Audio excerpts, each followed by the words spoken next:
At this time, I have the honor to present to you the moral leader of our nation.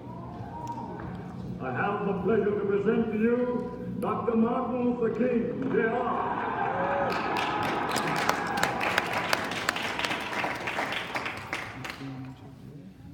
I'm very happy to join you today in what will go down in history as the greatest demonstration for freedom in the history of our nation.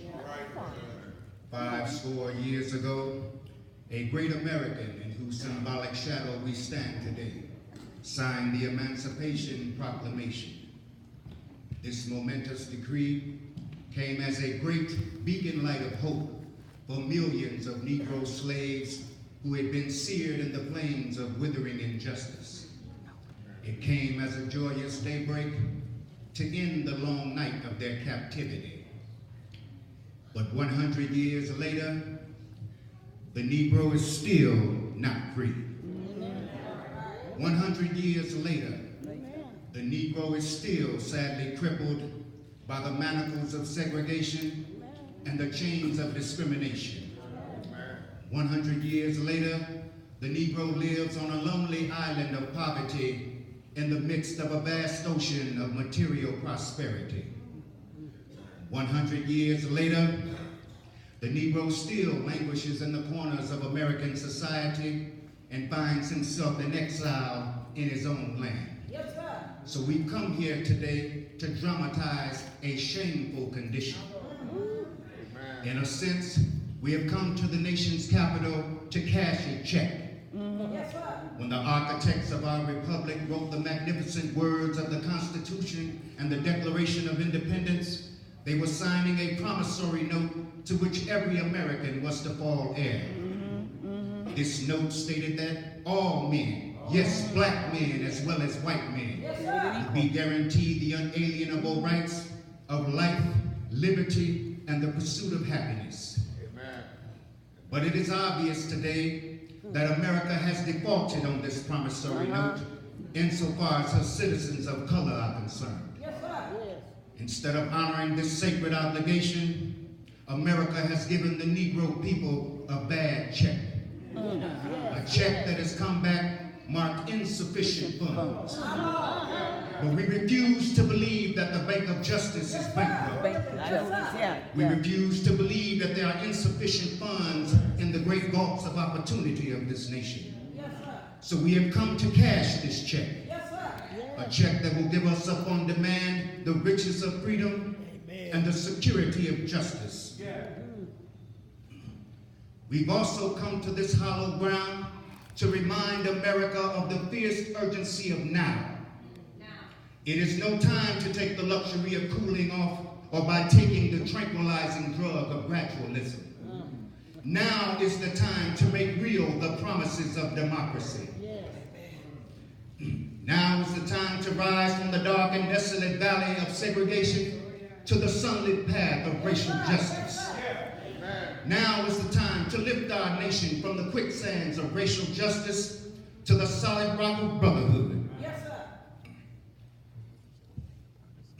It would be fatal for the nation to overlook the urgency of the moment. But there's something that I must say to my people who stand on the worn threshold leading into the palace of justice. In the process of gaining our rightful place, we must not be guilty of any wrongful deeds. Let us not seek to satisfy our thirst for freedom by drinking from the cup of bitterness and hatred. We must forever conduct our struggle on the high plane of dignity and discipline. We must not allow our creative protests to degenerate into physical violence. Again and again, we must rise to the majestic heights of meeting physical force with soul force.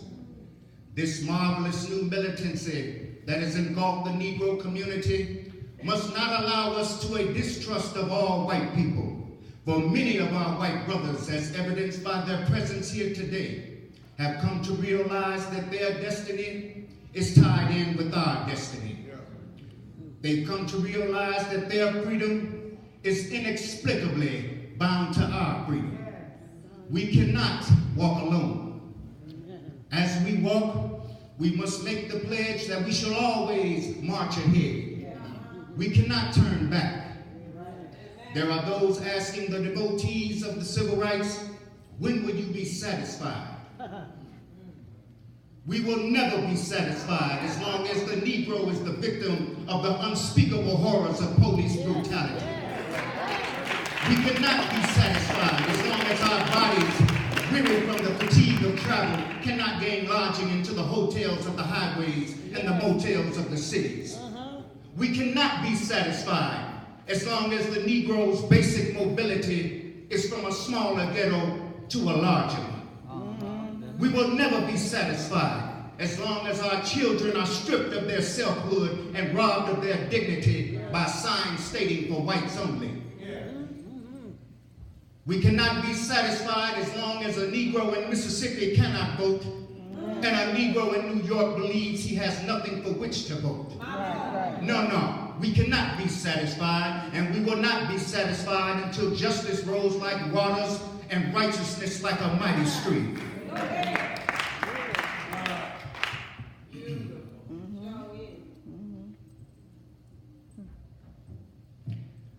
So I must say to my people that even though we must face the difficulties of today and tomorrow, I still have a dream. Yes, sir. It is a dream deeply rooted in the American dream.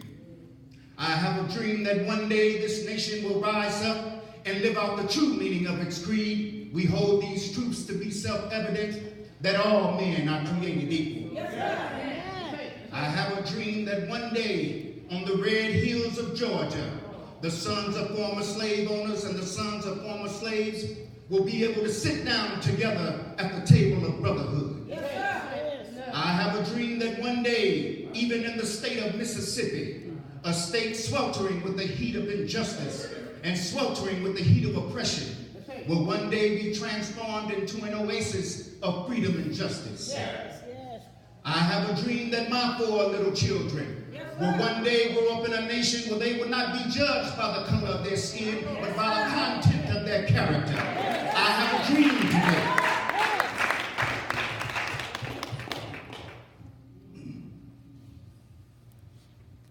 I have a dream that even in Alabama, with its vicious racists and its governor whose mouth is dripping with the words of interposition and nullification, right there in Alabama, little black boys and little black girls will be able to join hands with little white boys and little white girls as sisters and brothers. I have a dream today. I have a dream that one day every valley shall be exalted. Every mountain and every hill shall be made low. The rough places will be made plain, and the crooked places will be made straight. And the glory of the Lord shall be revealed, and all flesh shall see it together. I have a dream today. This is our hope. This is the faith that I will take back to the South. With this faith, we will be able to hew out of the mountain of despair a stone of hope.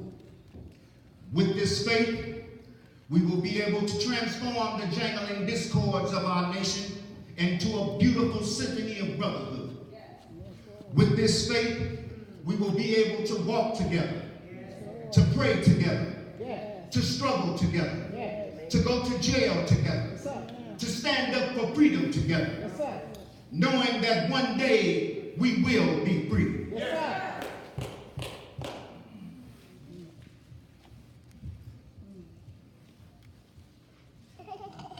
This will be the day when all of God's children will be able to sing with a new meaning. My country, 'tis of thee, sweet land of liberty, of thee I sing. Land where my fathers died. Land of the pilgrim's pride. From every mountainside, let freedom ring. And if America is to be a great nation, then this must become true. So let freedom ring from the prodigious hilltops of New Hampshire. Let freedom ring from the mighty mountains of New York. Let freedom ring from the heightened Alleghenies of Pennsylvania. Let freedom ring from the snow-capped Rockies of Colorado. Let freedom ring from the curvaceous slopes of California. But not only that, let freedom ring from Stone Mountain of Georgia. Let freedom ring from Lookout Mountain of Tennessee. Let freedom ring from every hill and molehill of Mississippi, from every mountainside. Let freedom ring.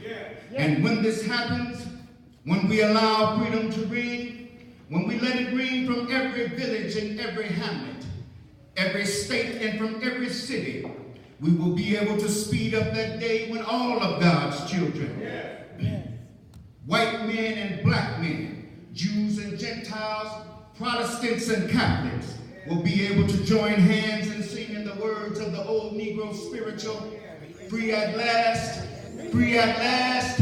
Thank God Almighty, we are free at last.